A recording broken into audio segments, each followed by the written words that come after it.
যুদ্ধবিরতির মধ্যেই ইরানে পাকিস্তানের প্রতিনিধি দল আসিম মুনির আরাকচির রুদ্ধদ্বার বৈঠক, দ্বিতীয় দফার আলোচনা নিয়ে আসতে পারে সিদ্ধান্ত। ফের মধ্যপ্রাচ্যে সেনা পাঠাচ্ছে যুক্তরাষ্ট্র, এবার মোতায়েন করা হচ্ছে 10,000 মার্কিন সেনা। আলোচনার আড়ালে যুদ্ধের প্রস্তুতি বলছেন বিশ্লেষকরা। হরমুজে মার্কিন নৌ অবরোধ নিয়ে ইরান চীন ফোনালাপ, সংকট সমাধানে কূটনৈতিক প্রচেষ্টার উপর জোর, যুক্তরাষ্ট্রকে আরাকচির হুঁশিয়ারি। হঠাৎ সৌদি সফরে পাকিস্তান প্রধানমন্ত্রী শাহবাজ শরীফের সাথে মোহাম্মদ বিন সালমানের বৈঠক, আঞ্চলিক উন্নয়ন সম্পর্ক জোরদারের প্রতি জোর। 34 বছর পর সরাসরি বৈঠকে বসতে যাচ্ছে লেবানন ইসরায়েল, আলোচনায় দুই পক্ষ ইতিবাচক বলছে ওয়াশিংটন, আঞ্চলিক সংঘাত কমার ইঙ্গিত।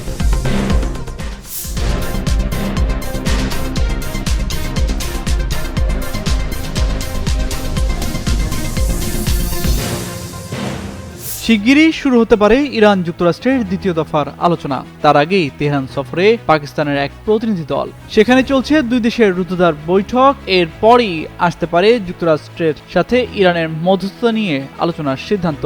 ইরান ও পাকিস্তানের মধ্যে গুরুত্বপূর্ণ বৈঠক শুরু হয়েছে বুধবার রাতে।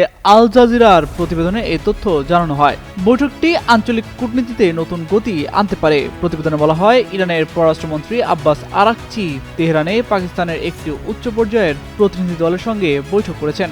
তিনি তার টেলিগ্রাম চ্যানেলে এই বৈঠকের একটি ভিডিও প্রকাশ করেছেন, যা থেকে বোঝা যাচ্ছে আলোচনা ইতোমধ্যেই শুরু হয়েছে। পাকিস্তানের সেনাপ্রধান আসিম মুনিরের নেতৃত্বে এই প্রতিনিধি দলটি ইরান সফর করছে। জানা গেছে, পাকিস্তান যুক্তরাষ্ট্র ও ইরানের মধ্যে নতুন করে আলোচনা শুরু করার প্রচেষ্টা চালাচ্ছে এবং এই বৈঠক সেই উদ্যোগেরই অংশ।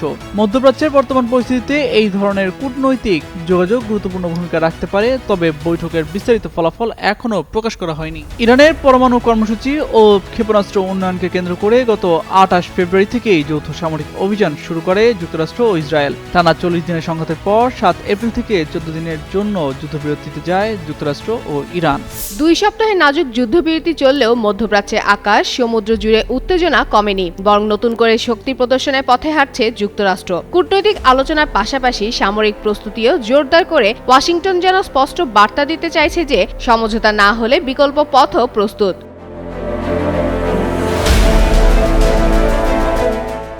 মার্কিন কর্মকর্তাদের বরাদ্দে দি ওয়াশিংটন পোস্ট জানিয়েছে, যুক্তরাষ্ট্র মধ্যপ্রাচ্যে আরও 10,000-এর বেশি সেনা পাঠাচ্ছে।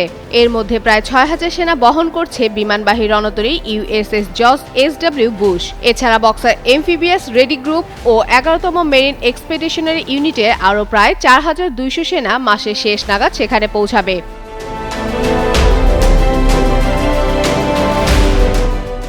ফেব্রুয়ারির শেষ দিকে শুরু হওয়া সংঘাতে এখন পর্যন্ত প্রায় 50,000 মার্কিন সেনা জড়িত রয়েছে।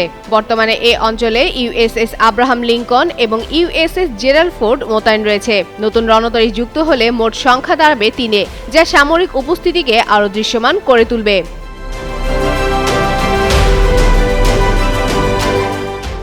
এদিকে হরমুজ প্রণালীতে যুক্তরাষ্ট্রের নৌ অবরোধ কার্যকর করা হয়েছে বলে দাবি করছে মার্কিন সেন্টার কমান্ড সেন্টকম। তবে সামুদ্রিক তথ্য বলছে, কিছু জাহাজ এখনও এ পথ অতিক্রম করতে সক্ষম হচ্ছে, ফলে অবরোধের কার্যকারিতা নিয়ে প্রশ্ন উঠছে।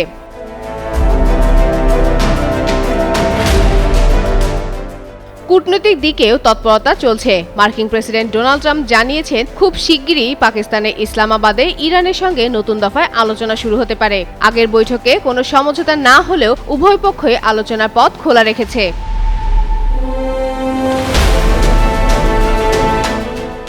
বিশ্লেষকদের মতে, এই অতিরিক্ত সেনা মোতায়েনের লক্ষ্য হতে পারে দ্বিমুখী। একদিকে ইরানের ওপর চাপ বাড়ানো, অন্যদিকে আলোচনায় ব্যর্থ হলে দ্রুত সামরিক পদক্ষেপ নেওয়ার প্রস্তুতি রাখা। আগামী 22 এপ্রিল যুদ্ধবিরতির মেয়াদ শেষ হওয়ার আগে এখন পরিস্থিতি কোন দিকে মোড় নেয়, সেটাই এখন আন্তর্জাতিক মহলের প্রধান নজর।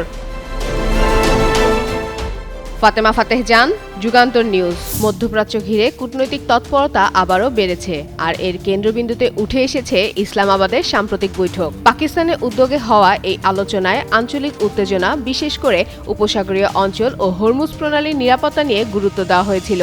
এই ক্রমবর্ধমান উত্তেজনার মধ্যেই ইরানের পররাষ্ট্রমন্ত্রী আব্বাস আরাকচি কূটনৈতিক তৎপরতা জোরদার করেছেন। তিনি চীনের পররাষ্ট্রমন্ত্রী ওয়াং ইর সঙ্গে ফোনে কথা বলেন। ইরানের সংবাদ সংস্থা ইসনা জানিয়েছে, আলোচনায় আরাকচি যুক্তরাষ্ট্রের কর্মকাণ্ড নিয়ে কড়া উদ্বেগ প্রকাশ করেন। তার ভাষায়, হরমুজ প্রণালীতে যুক্তরাষ্ট্রের উস্কানিমূলক কর্মকাণ্ড পরিস্থিতিকে আরও জটিল করছে এবং এটি বিপজ্জনক পরিণতির দিকে নিয়ে যেতে পারে। আলোচনায় ওয়াং ই ইরানের জনগণের ধৈর্যের প্রশংসা করেন এবং চলমান সংকট সমাধানে কূটনৈতিক প্রচেষ্টার উপর জোর দেন। তিনি জানান, বেইজিং এই ক্ষেত্রে গঠনমূলক ভূমিকা রাখতে প্রস্তুত। পাকিস্তানের রাজধানী ইসলামাবাদে অনুষ্ঠিত যুক্তরাষ্ট্র ইরানের উচ্চ পর্যায়ের আলোচনা শেষ পর্যন্ত কোনো চুক্তি ছাড়াই ভেস্তে গেছে। প্রায় একদিন ব্যাপী ম্যারাথন বৈঠকের পরও দুই পক্ষের মধ্যে মৌলিক মতপার্থক্য দূর করা সম্ভব হয়নি। আন্তর্জাতিক সংবাদ মাধ্যমগুলো বলছে, এই ব্যর্থতা হঠাৎ করে নয়, বরং দীর্ঘদিনের অবিশ্বাস, কৌশলগত দ্বন্দ্ব এবং জটিল ভূরাজনৈতিক বাস্তবতারই প্রতিফলন ঘটেছে। এদিকে ইসলামাবাদে প্রথম দফায় আলোচনা ব্যর্থ হওয়ার পর পাকিস্তানের মধ্যস্থতায় তেহরান ও ওয়াশিংটনের মধ্যে এখনও বার্তা আদান প্রদান অব্যাহত আছে বলে জানিয়েছেন ইরানের পররাষ্ট্র মন্ত্রণালয়ের মুখপাত্র ইসমাইল বাঘাই। নিয়মিত বার্তায় ইরানের বর্তমান অবস্থান স্পষ্টভাবে তুলে ধরা হয়েছে বলে জানান ইরানের পররাষ্ট্র মন্ত্রণালয়ের মুখপাত্র। পারমাণবিক অস্ত্র তৈরির প্রচেষ্টার অভিযোগ প্রত্যাখ্যান করে ইসমাইল বাঘাই জোর দিয়ে বলেন, ইরান শান্তিপূর্ণ উদ্দেশ্যে পারমাণবিক কর্মসূচি পরিচালনা করছে। ইসলামাবাদে অনুষ্ঠিত আগের বৈঠকের ধারাবাহিকতায় 15 এপ্রিল পাকিস্তানের একটি প্রতিনিধি দল ইরানে আসতে পারে। তাদের সঙ্গে বৈঠকে ইরান ও যুক্তরাষ্ট্রের অবস্থান নিয়ে বিস্তারিত আলোচনা হবে উল্লেখ করে জানানো হয়েছে, এক্ষেত্রে তেহরানকে তার প্রয়োজন পরমাণু সমৃদ্ধিকরণ কর্মসূচি চালিয়ে যেতে দিতে হবে। তবে পরমাণু সমৃদ্ধকরণের ধরন ও মাত্রা নিয়ে আলোচনা হতে পারে, জানিয়েছেন ইরানের পররাষ্ট্র মন্ত্রণালয়ের মুখপাত্র। অন্যদিকে পাকিস্তানে ইরানের সঙ্গে আলোচনা পুনরায় শুরু করার আগে যুক্তরাষ্ট্র দুটি নতুন শর্ত দিয়েছে বলে জানা গেছে। মার্কিন প্রেসিডেন্ট ডোনাল্ড ট্রাম্প জানান, তেহরানের সঙ্গে নতুন দফা আলোচনা 2 দিনের মধ্যে শুরু হতে হবে। তার দাবি, ওয়াশিংটনকে সঠিক ও উপযুক্ত ব্যক্তিরাই ডেকেছেন এবং তারা একটি চুক্তিতে পৌঁছাতে চান। নতুন দফা আলোচনা শুরুর আগে ওয়াশিংটন হরমুজ প্রণালী পুনরায় খুলে দেওয়ার দাবি জানিয়েছে। একাধিক আন্তর্জাতিক সংবাদ মাধ্যমের খবর অনুযায়ী যুক্তরাষ্ট্র পারস্পরিকতার অবস্থানে অটল রয়েছে, অর্থাৎ ইরান যদি হরমুজ দিয়ে জাহাজ ও ট্যাঙ্কার চলাচলে বাধা দেয়, তবে তাদের নিজেদের জাহাজ এবং ট্যাঙ্কারগুলোকেও এর মধ্য দিয়ে চলাচল করতে দেয়া হবে না। আলোচনার বিষয়ে যুক্তরাষ্ট্রের আরেকটি শর্ত হলো, যে কোনো চুক্তি চূড়ান্ত করার জন্য ইরানের প্রতিনিধি দলকে অবশ্যই ইসলামী বিপ্লবী গার্ড বাহিনী বা আইআরজিসির কাছ থেকে পূর্ণ কর্তৃত্ব পেতে হবে। ওয়াশিংটন চায় ইসলামাবাদে হওয়া যে কোনো সমঝোতায় সরকারের সব ঊর্ধ্বতন কর্মকর্তার সম্মতি থাকুক।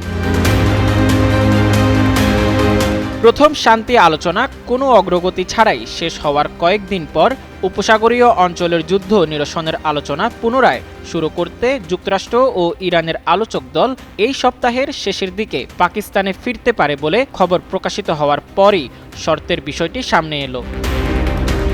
মোজাম্মেল পায়েল, যুগান্তর নিউজ। 3 দশকেরও বেশি সময় পর প্রথমবারের মতো লেবানন ও ইসরায়েলের মধ্যে কূটনৈতিক আলোচনা শুরু হয়েছে।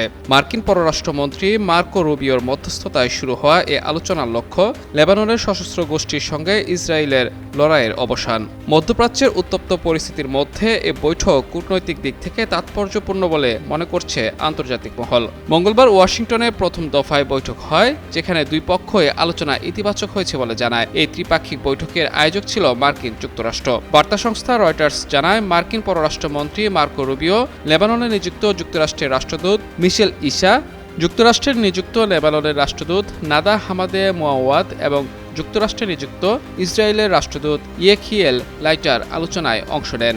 বৈঠকে ইসরায়েল বলেছে, তারা সব অরাষ্ট্রীয় সন্ত্রাসী গোষ্ঠীকে নিরস্ত্র করতে চায়। অন্যদিকে লেবানন যুদ্ধবিরতির আহ্বান জানিয়েছে এবং মানবিক সংকট মোকাবেলায় পদক্ষেপ নিতে বলেছে। গত 2 মার্চ লেবাননে ইসরায়েলের সর্বশেষ আগ্রাসন শুরুর পর এখন পর্যন্ত দেশটিতে 2000-এরও বেশি মানুষ নিহত হয়েছেন। যুক্তরাষ্ট্র ও ইসরায়েল যৌথভাবে ইরানে আগ্রাসন শুরুর কয়েকদিন পর ইসরায়েলি বাহিনী লেবাননে নির্বিচারে হামলা শুরু করে। তবে এই বৈঠকের মাধ্যমে গোটা অঞ্চলের অস্থিরতা আসলেও কমবে কিনা সেটি এখন বড় প্রশ্ন। ইরানকে সামরিক সহায়তা দেওয়ার অভিযোগে চীনের পণ্যের উপর 50% শুল্ক বাড়ানোর হুমকি দিয়েছেন মার্কিন প্রেসিডেন্ট ডোনাল্ড ট্রাম্প। আর এই ধরনের পদক্ষেপ নেওয়া হলে পাল্টা ব্যবস্থা নেওয়ার হুঁশিয়ারি দিয়েছে চীন।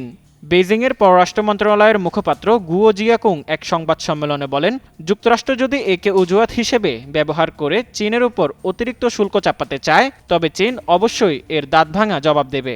তিনি আরও বলেন, সামরিক সরঞ্জাম রপ্তানির ক্ষেত্রে চীন সবসময় সতর্ক ও দায়িত্বশীল আচরণ করে এবং এ ধরনের রপ্তানি দেশটির আইন ও আন্তর্জাতিক বাধ্যবাধকতার আওতায় কঠোরভাবে নিয়ন্ত্রিত। এর আগে ট্রাম্প হুঁশিয়ারি দেন, যেসব দেশ ইরানকে সামরিক অস্ত্র সরবরাহ করবে তাদের পণ্যের উপর 50% পর্যন্ত শুল্ক আরোপ করা হবে। যদিও প্রথম ঘোষণায় নির্দিষ্ট কোনো দেশের নাম উল্লেখ করেনি, তবে ধারণা করা হচ্ছে এই সতর্কবার্তা মূলত চীন ও রাশিয়াকে লক্ষ্য করেই দেয়া। বিশ্লেষকরা বলছেন, ট্রাম্প যদি চীনা পণ্যের উপর শুল্ক বাড়ায় তাহলে বিশ্ববাজারে জ্বালানি তেলের পাশাপাশি অন্যান্য পণ্যের উপরও বিশৃঙ্খলা সৃষ্টি হবে।